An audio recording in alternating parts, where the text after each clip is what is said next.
we are, Suite 1621 at Mandarin Oriental Miami. Look at the view, but let's also look at the suite. Isn't it well thought out and gorgeous? And look at the welcome. Yippee! Lots of lovely fruit.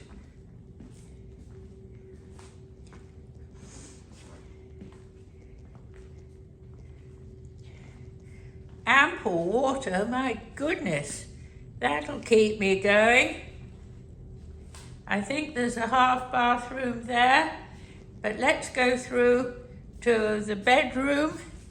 This is the bedroom. I like it.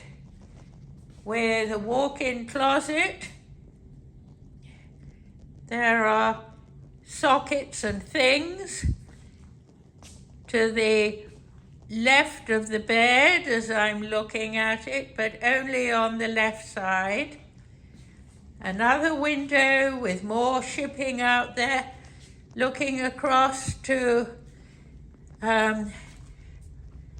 all other parts. Oh, this is so exciting what one can see out there, down there.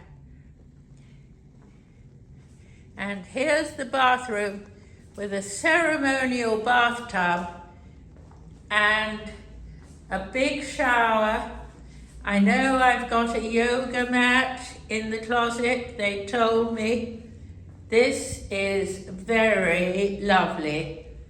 How I wish I was staying here for more than one night. I shall make the most of it.